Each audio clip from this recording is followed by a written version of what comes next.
Hello students, देखिए एक विद्यार्थी ने हमसे क्वेश्चन एक पूछा हुआ है एक्सरसाइज 3.4 का फर्स्ट का 4 नंबर। ठीक है, तो एक्सरसाइज जो है 3.4 है और फर्स्ट का 4 नंबर क्वेश्चन जो है ध्यान से देखेंगे, जिसको भी समझ में नहीं आ रहा है। देखिए क्वेश्चन क्या कह रहा है कि मीना 2000 रुपये निकालने के लिए एक बैंक के, ठीक, कितने रुपए? 2000 एक बैंक जाती है और उसने खजांची मतलब कैशियर से 50 रुपए तथा 100 रुपए के नोट देने के लिए कहा। और उसने जब बैंक गई है तो वो खजांची से कैशियर से कहती है कि हमको 50 रुपया और 100 रुपए के नोट चाहिए, देने के लिए कहा। मीना ने कुल 25 नोट प्राप्त किए। कितने नोट प्राप्त किए बाबू? 25। चलिए देखते हैं क्वेश्चन में कुल कितने नोटों की संख्या कितनी है, तो 25 है। ठीक है, तो और नोट जो है कुल 25 उन्होंने प्राप्त किया हुआ। ठीक है, अब देखिए फिर क्वेश्चन में कह रहा है कि ज्ञात कीजिए कि उसने 50 रुपये और 100 रुपये के कितने नोट जो है प्राप्त किए। देखिए हम यहाँ क्वेश्चन में लिख देते हैं, माना कि क्वेश्चन जो क्या लिखेंगे बाबू, माना कि 50 रुपये के नोटों की संख्या, नोट जो है नोटों की संख्या कितना मान लेते हैं बाबू? x। फिर लिख देते हैं 100 रुपये के नोटों की संख्या कितना मान लेते हैं? y। ठीक है, अब हम यहाँ आते हैं अकॉर्डिंग टू क्वेश्चन, हम इक्वेशन बना देंगे, सॉल्यूशन आप खुद कर लीजिएगा। ठीक है, अब ये जब कैसे से करते हैं कि हमको सिर्फ 50 रुपए के नोट चाहिए और 100 रुपए के नोट चाहिए, क्या करता है कि 50 रुपए के और 100 रुपए के नोट कैशियर दे देता है। ठीक है, दोनों मिला के उन लोगों को 25 नोट देता है। कह रहा है कि मीना ने कुल 25 नोट प्राप्त किए, तो 50 रुपये के भी x, ठीक है, और 100 रुपए के भी कितने बाबू? y। दोनों मिला के यानी कि 50 रुपए के नोट और 100 रुपए के नोट दोनों मिला के वो लोग 25 नोट जो है प्राप्त करते हैं। ठीक है, x plus y equal to कितना बाबू? 25। अगर क्वेश्चन कहता कि 50 रुपये और 100 रुपए के नोट कैशियर अगर वो 50 प्राप्त करती तो यहाँ पे 25 के जगह क्या हो जाता है? 50 हो जाता है। ठीक है, अब देखिए फिर आगे क्वेश्चन में क्या कह रहा है, अगेन लिख देते हैं और अकॉर्डिंग टू क्वेश्चन, प्रश्न अनुसार। ये पहला इक्वेशन था, अब ये दूसरा इक्वेशन बनेगा। अब ये क्वेश्चन कह रहा है कि उन्होंने, और वो कह रहा है कि 50 रुपए के नोट और 100 रुपए के नोट कुल जो है 25 नोट जो है उन्होंने प्राप्त कर दिए। तो अब देखिए यहाँ पे 25 नोट प्राप्त किए हैं, लेकिन यहाँ पे अगर हम कहें कुल नोटों की संख्या 25 है। ठीक है, लेकिन 50 रुपए की नोटों की संख्या यानी कि x 50 मान लेते हैं कि अगर x नोट प्राप्त करती है 50 रुपए के, तो 50x होगा। कितना होगा बाबू? 50x। अगर 100 रुपए के नोट अगर y प्राप्त करती है तो 100y, और दोनों मिला के कुल कितने रुपए हैं बाबू? 2000 रुपये। इक्वेशन कितना हो जाएगा? सेकंड हो जाएगा। नहीं समझ में आया तो हम लोग फिर से एक बार और देखें, यहाँ पे क्या हो जाएगा वो? 50x। अब देखिए क्वेश्चन में हम लोग क्या करेंगे, एक बार और समझेंगे कि यहाँ पे 50 रुपए के नोटों की संख्या कितना मान लिया गया? x। 100 रुपए के नोटों की संख्या कितना मान लिया गया? y। दोनों नोट मिलकर 50 रुपए के नोट और 100 रुपए के नोट मिलकर दोनों 25 होते हैं, तो x plus y equal to 25, यानी कि कैशियर उनको 25 नोट देता है। लेकिन कुल कितने रुपए थे? 2000। तो यहाँ पे x जो है बाबू, x क्या है? 50 रुपए की नोट। अगर 50 रुपए की नोटों की संख्या x है तो मान लेते हैं कि x कितना मिला होगा, तो मान लीजिए 50 इंटू एक्स। हमको नहीं पता है तो 50 इंटू एक्स। 100 रुपए के नोट की संख्या नहीं पता है तो 100y, और दोनों मिला के कुल कितने रुपए होते हैं? 2000। तो समीकरण 1 और 2 से x y का वैल्यू फाइंड कर लेंगे। आप किसी भी मेथड से बना दीजिए। तो समीकरण 1 और 2 से x y का वैल्यू निकाल लेंगे। जो x निकलेगा वो 50 रुपए की नोटों की संख्या, जो y निकलेगा वो 100 रुपए की नोटों की संख्या बन जाएगा। चलिए इसको बना लेंगे। अब हम आपको एक्सरसाइज जो है, अब हम आपको एक्सरसाइज बताने वाले हैं 3.5। ठीक है, कितना बाबू? 3.5। हमने 3.5 का इंट्रोडक्शन भी पढ़ा था।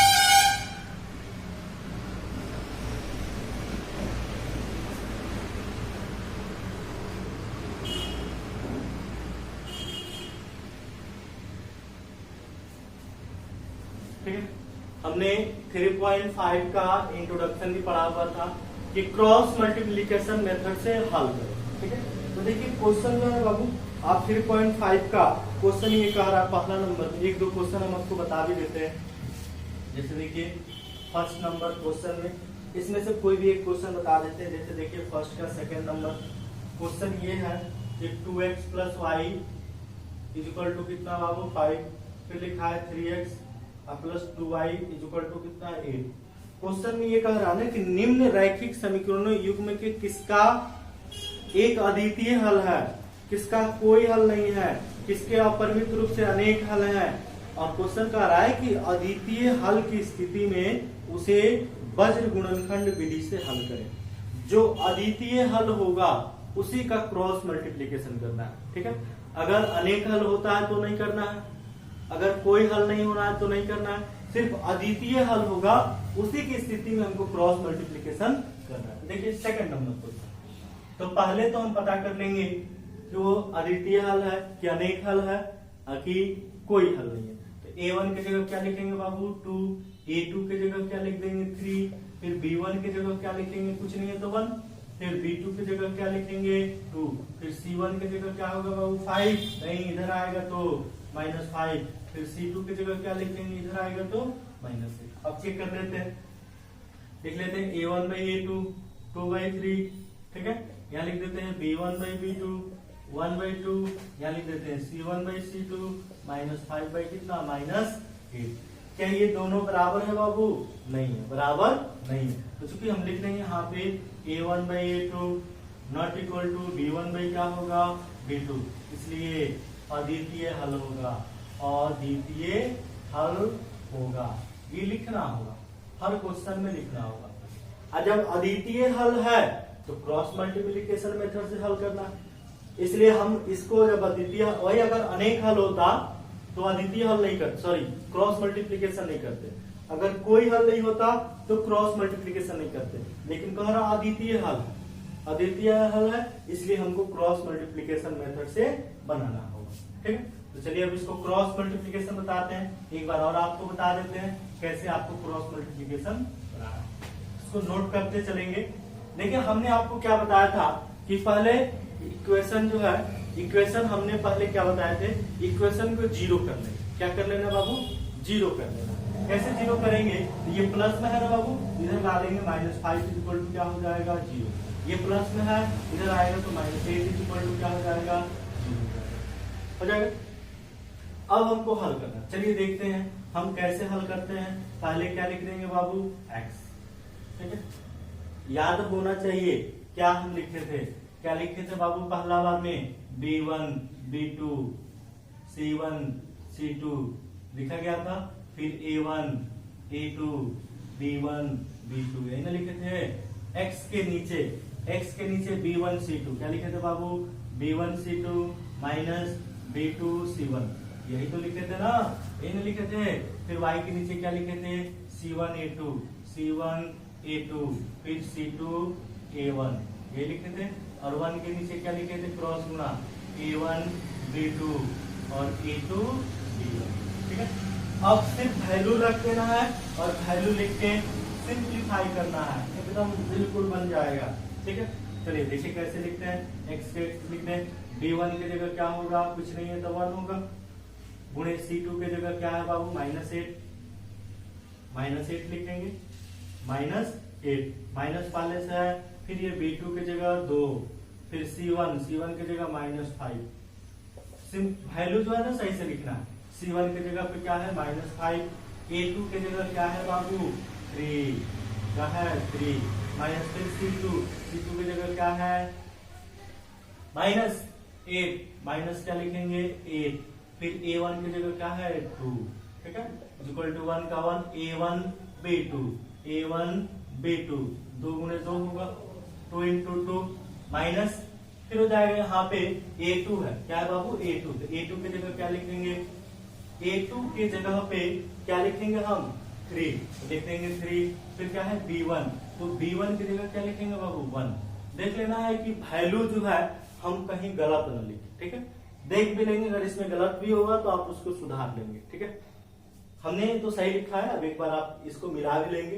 देखिए क्या लिखेंगे, x का x -8 होगा, माइनस माइनस प्लस, 2 पचे कितना 10, ये हो जाएगा y, 3 पचे कितना 15, माइनस माइनस प्लस, 8 दूना 16, ये हो जाएगा 1, नीचे कितना 4, ये हो जाएगा माइनस कितना 3। ठीक है, वैल्यू निकल गया। अब यहाँ पे क्या होगा बाबू, x y ये दोनों घटेगा तो 2, y बाई कितना हो जाएगा 1, घटेगा तो 1, और ये हो जाएगा 1 बाई कितना 1 हो जाएगा। अब यहाँ से सिंप्लीफाई कर देंगे तो हो जाएगा x बाई 2 किसके बराबर मान ले बाबू, 1 के बराबर, 1 बाई 1।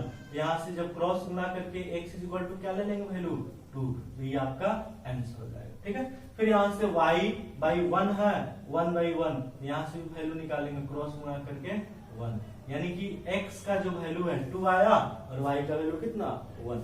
तो ये आपका पहला का सेकंड नंबर क्वेश्चन। इसमें कम से कम क्वेश्चन जो है ना 4 दिया गया है, आप इसको खुद क्वेश्चन को सॉल्व कर लेना। ठीक है, अगला क्वेश्चन हम आपको बताते हैं सेकंड नंबर क्वेश्चन।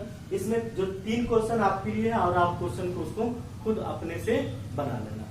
ठीक है, अब हम आपको दूसरा नंबर क्वेश्चन बताने जा रहे हैं, देखेंगे बोर्ड पर ध्यान से। इस टाइप का क्वेश्चन जो है ना बाबू हमने आपको पहले बताया भी है।